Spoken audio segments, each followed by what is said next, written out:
नमस्कार दोस्तों, कैसे हैं आप सब?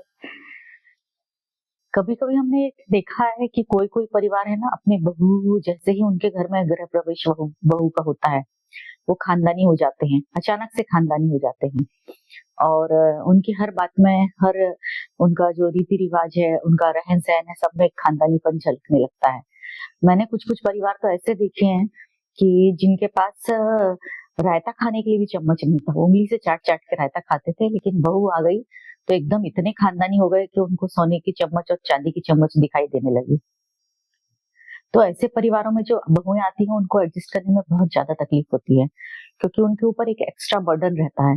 एक ऐसा बर्डन रहता है कि हम खानदानी, हमारे यहाँ पे ऐसा नहीं होता, हमारे यहाँ पे वैसा नहीं होता, तो बहू को एक नॉर्मल फील ही नहीं करने देते वो। उसके ऊपर एक हमेशा खानदानी का पन का बर्डन डाल के रखते हैं।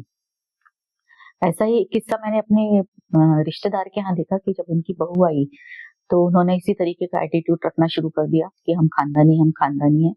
और उसके बाद तुलसी विवाह का समय था, अभी जैसा तुलसी विवाह गया उस समय की मैं घटना बता रही हूँ कि तुलसी विवाह का समय था और उनके यहाँ कभी इतना जोर-शोर से तुलसी विवाह होता ही नहीं था, सादा जो एक पूजा रहती है उस तरीके से ही वो लोग करते थे। लेकिन बहू जब आई और बहू के आने के बाद जो पहला तुलसी विवाह था, उन्होंने इतना जोर-शोर से किया कि ऐसा लग रहा था कि लड़की की शादी है। इस तरीके की व्यवस्था, इतना नाश्ता, खाना, पूजा और इतनी लाइटिंग और इतने दिए, पटाखे सब। तो बहू ने रील बना के डाला ग्रुप में। तो मैंने बोला, "अरे वाह! तुम्हारे यहाँ तो बहुत अच्छा हुआ इस बार।" तो बोलने लगी, "नहीं, मम्मी तो बोलती हम लोग हमेशा ऐसे ही करते थे, हमारे खानदान में तो ऐसे ही होता है।" मतलब इतना बड़ा झूठ कि हमारे खानदान में तो ऐसा ही होता है। इस तरीके के बर्डन बहुत सारे परिवारों में डाले जाते हैं। जब बहू आती है, तो खाने-पीने को लेकर भी रिस्ट्रिक्शन रहते हैं कि हम तो गरम ही रोटी खाएँगे। हमारे यहाँ हमारे परिवार में तो सबको गरम ही रोटी खाने की आदत है, हमारे खानदान में तो सब गरम रोटी ही खाते हैं। वो ऐसा परिवार जिसने कि फ्रिज से निकाल-निकाल के ठंडी रोटियाँ खाई होंगी, वो बहू के आने के बाद में गरम रोटी की डिमांड करने लगता है। ऐसे ही हमारे एक रिश्तेदार के यहाँ पर ही सेम घटना हुई कि उनकी जो बहू आई तो उन्होंने अपनी जो नौकरानी थी रोटी बनाने वाली उसको अलग कर दिया या किसी कारण से वो काम छोड़ के चली गई, उनका बोलना था। तो उन्होंने बहू के ऊपर बर्डन डाल दिया कि हम लोग तो हमेशा गरम रोटी खाते थे, हमको ठंडी रोटी खाने की आदत नहीं है, तो तुमको अब गरम रोटी बना के हमको देना पड़ेगी। और वो बेचारी बहू जॉब भी करती थी, उसका छोटा-सा बिज़नेस भी था, वो सबको सँभालते हुए इनको गरम रोटियाँ भी खिला रही। साल, 2 साल, 3 साल बहू ने देखा, उसके बाद फिर जब वो परेशान हो गई काफ़ी इनकी रोटी से कि कोई 1 बजे आ रहा है, कोई 12 बजे आ रहा है, कोई 3 बजे आ रहा है, गैस पर तवा चढ़ा हुआ है, सबको गरम रोटी खानी है। तो परेशान होने के बाद फिर उसने सेपरेट अपना घर ले लिया, अपना किचन सेपरेट कर लिया और वहाँ से दूर हो गई।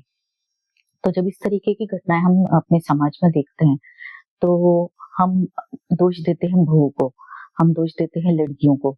हमको ऐसा लगता है कि आजकल और अक्सर हमको ये सुनने में भी आ रहा है कि आजकल की लड़कियाँ जो हैं वो बहुत अ, सहनशील नहीं है, ज़रा-ज़रा सी बात पर नाराज़ हो जाती हैं, ज़रा-ज़रा सी बात पे घर छोड़ के चली जाती हैं। सारा दोष जो है माहौल का, अभी जो इतने तलाक बढ़ रहे हैं हमारी सोसाइटी में और जो भी माहौल बन रहा है उसमें हम पूरा दोष जो है हमने नई जनरेशन के ऊपर डाल दिया है कि आजकल तो पढ़ लिख के लड़कियां ऐसी हो गई हैं कि उनको तो अब कुछ भी बात सहन नहीं होती है, तुरंत ही घर छोड़ देती हैं, तुरंत ही तलाक की धमकियां देने लगती हैं। तो कभी आपने ऐसा सोचा है कि ये परिस्थितियां हमारे सोसाइटी में क्यों आई? जब मैंने देखा तो मैंने ये देखा कि एक सर्कल टाइप का बना हुआ है। मतलब आज से 25-30 साल पहले, 40 साल पहले की जो सास थी, उन्होंने हमारी जनरेशन को इतना परेशान किया, इतना टॉर्चर किया, नए-नए रीति-रिवाज कराए, जो नहीं कर सकते थे वो भी कराया और हम लोगों ने सहन होकर किया क्योंकि हमारे पास कोई चारा नहीं था, हम बाहर जा नहीं सकते थे, कुछ कर नहीं सकते थे, हमको उसी परिवार में अपना जीवन निर्वाह करना था। लेकिन उसके बाद की जो पीढ़ी हुई, वो जो मम्मियाँ हैं, जिनकी बेटियाँ और बेटे हैं, उन्होंने अपनी अपनी बेटी को ये शिक्षा दी कि तुम सहन मत करो।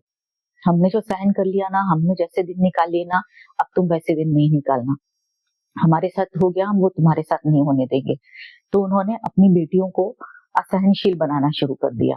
उनको ये संस्कार डालने शुरू कर दिए कि पढ़ो लिखो, नौकरी करो, घर से बाहर जाओ, लेकिन कभी किसी से दबके नहीं रहना। हम तो बुद्धू थे, हमको तो कुछ समझा नहीं, हमारी सास ने हमको जैसा रखा हम वैसे रहे, हमने अपनी जिंदगी एडजस्ट करके तकलीफों में निकाल ली, लेकिन अब हम नहीं चाहेंगे कि तुम इस तरीके की तकलीफ में जियो।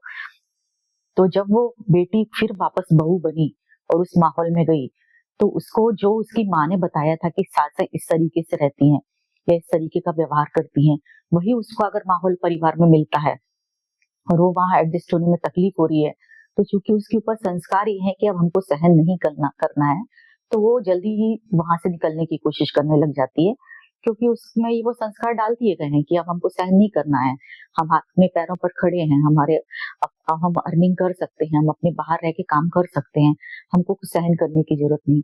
और जो हमारी जनरेशन की जो महिलाएं हैं, वो अपने आप को बदलने की कोशिश कर नहीं रही हैं। उनको लगता है कि बहू मतलब बहू, बहू आएगी, नौकरानी नहीं है अगर घर में, हाउस हेल्पर नहीं है अगर घर में, तो बहू की ड्यूटी है कि वो हमको गर्म रोटी बना के खिलाए, क्योंकि उसने इक्वल रखा है हाउस हेल्पर और बहू को। अगर इस तरीके की सोच हमारी सोसाइटी में आज भी है, तो हम कैसे लड़कियों से अपेक्षा कर सकते हैं कि वो अपने इस माहौल में एडजस्ट हो और जो उनको माँ ने उनके संस्कार दिए थे उसको लेकर वो अपने परिवार को आगे बढ़ाएं। वो नहीं पढ़ा सकती, क्योंकि उनकी माँ ने उनको वैसे संस्कार नहीं दिए हैं। और क्यों नहीं दिए, इसके पीछे कारण वही खड़ूस सास थी। अगर वो सास अच्छी रहती थी और माँ के अनुभव अच्छे रहते थे, तो क्या माँ अपनी बेटी को अनुभव देती थी कि तुम एडजस्ट मत करना और तुम सहन मत करना, हमने तो सहन कर लिया और तुम वहां से बाहर निकलो? कभी नहीं देती थी। अगर हमारी उम्र की महिलाएं जो आज सास बन रही हैं, अगर वो अपने आप को नहीं बदलती हैं, वैसा ही व्यवहार रखती हैं जैसा कि उनके साथ में होता आया है, या वो अपनी सोच में परिवर्तन नहीं लाती, वो चाहती हैं कि हमारी नई पीढ़ी बदल जाए लेकिन हम ना बदलें, अगर इस तरीके से ही होता रहा तो तलाक के केस बढ़ते जाएंगे, घर टूटते जाएंगे और समाज बहुत अलग विपत्तियों में फंस जाएगा। तो हम अगर नई जनरेशन को ये शिक्षा देते हैं कि तुम सहनशील बनो, तो सहनशील बनने की क्यों बनो भाई सहनशील? तुम ऐसा काम ही क्यों कर रही हो कि उसको सहन ना पड़े? मत करो ना ऐसा काम कि उसको सहना पड़े। उसके विचारों को समझो, उसकी तकलीफों को समझो, उसके साथ कैसा एडजस्ट होना है वो समझो, और तुमको अब एडजस्ट होना है, उसको नहीं होना है। हमने अगर ये समझ लिया ना कि हमको उनके साथ में एडजस्ट होना है और हमको उनके घर की बेटे की शांति चाहिए, बहू के घर की शांति चाहिए, हमारे घर की शांति चाहिए, तो हमने एडजस्ट होना शुरू कर देना चाहिए, ना कि उनको अपने माहौल में एडजस्ट करवाना चाहिए।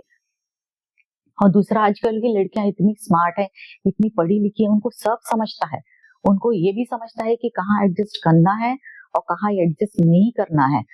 वो हमको भी समझा देती हैं कि आप ये एडजस्टमेंट क्यों कर रहे हो, ये करने की कोई जरूरत नहीं है। वो इतनी पढ़ी लिखी हैं और इतनी होशियार हैं और बड़ी उम्र में शादियां हो रही हैं। हमारे जैसे 16-18 साल की उम्र की लड़कियों की शादियां नहीं हो रही हैं। तो आजकल जो शिकायतें हो रही है माओ के ऊपर भी, कि माओ के कारण, माँ है वो लड़कियों को सिखाती है, फोन करती है उनको, बार बार उनके परिवार तोड़ रही है, उनके परिवार में इंटरफेयर करती है, तो माओ के कारण लड़कियों के परिवार टूट रहे हैं। तो अगर इस तरीके से माएं भी कर रही है ना, तो उनको भी सोचना चाहिए कि हमको अपनी लड़की को सिखाने की जरूरत नहीं है। हमारी लड़की इतनी सक्षम हो गई है, इतनी पढ़ी लिखी है, वो हमारे जैसे बेवकूफ नहीं है। हम जैसे बेवकूफ बनते आए और फिर बाद में हमको अकल आई ना, वैसे ही हमारे ये जनरेशन की लड़कियां नहीं है। अरे वो फ्रिक्वेंसी देख के शादियां कर रही हैं। आपको फ्रिक्वेंसी का एफ भी समझता है क्या? नहीं समझा, और आज भी नहीं समझ रहा है। जो लड़कियां फ्रिक्वेंसी मैच करके शादियां कर रही हैं, क्या उनको ये नहीं समझेगा कि हमको कहाँ एडजस्ट करना है और कहाँ एडजस्ट नहीं करना है? हमको किस लड़के को साथ में लेके चलना है और किस लड़के की जिंदगी से हमको बाहर निकल जाना है, ये हमसे ज्यादा बेहतर वो लड़कियां समझ रही हैं। इसलिए माओ से भी रिक्वेस्ट है, माओ को भी चाहिए कि वो अपने बेटियों के जीवन में दखल अंदाजी ना करें, उनको उनके हाल पर छोड़ दें। और सासों को भी ये चाहिए कि वो भी अपने बेटे के जीवन में दखल अंदाजी ना करें, उनको उनके हाल पर छोड़ दें, अपना खानदानी जो रूप है ना उसको बताना बंद कर दें और उनके साथ में एडजस्ट करना शुरू करें। तो देखिए आपका जीवन और आपके बच्चों का जीवन और सारे परिवार जो हैं जो बिखर रहे हैं, उसमें से 75% परिवार जो है ना वो बिखरने बंद हो जाएंगे, क्योंकि बाकी कारण दूसरे हैं 25%, उस पर हम नहीं जा सकते। लेकिन जो हमारे हाथ में है, जो हम कर सकते हैं, वो तो हमको करना ही चाहिए।